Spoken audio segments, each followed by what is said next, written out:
OK, let's get started, and it's that time of the week again when we put what women have been up to or indeed saying about other women under the microscope in our feature. It's a woman's world.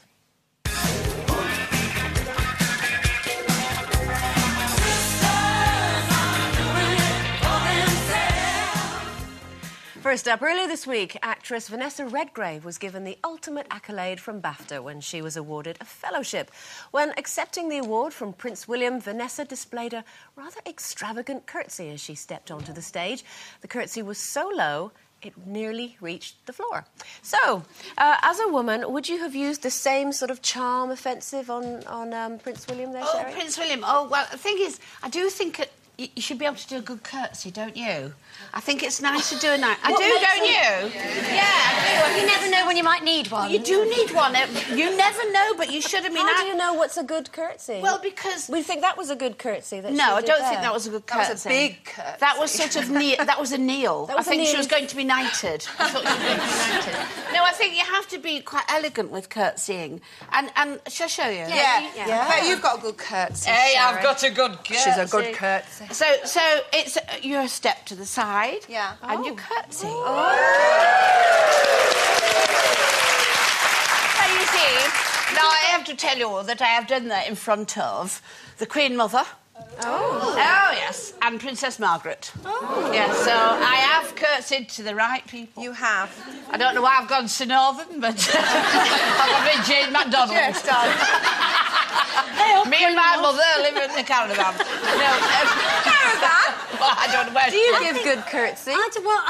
No, because it's all that curly-handy thing. I couldn't do that. What do you do, then? Come on, go on, show us. I am already standing up. Oh. I have a way to go, not far. Oh, that's not there we very are. far at all. I do a sort of a... Oh, hang on. Dear.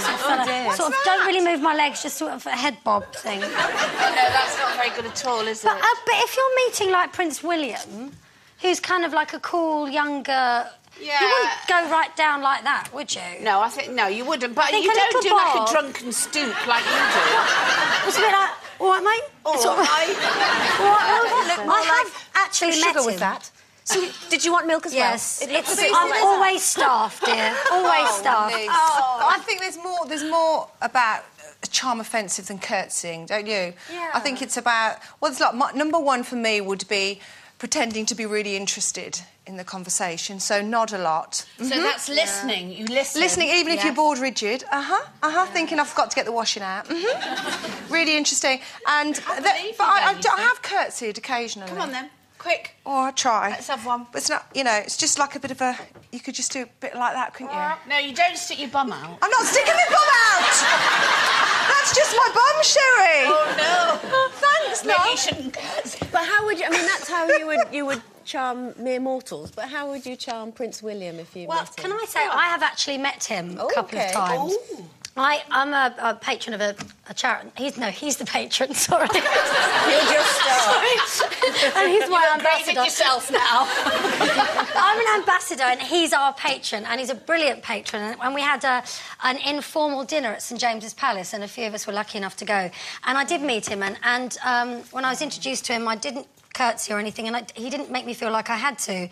And we just had a conversation like he would normally, and he's a really lovely young gentleman. But it was odd because I'm older than him. Yeah. And it was, you know, you sort of...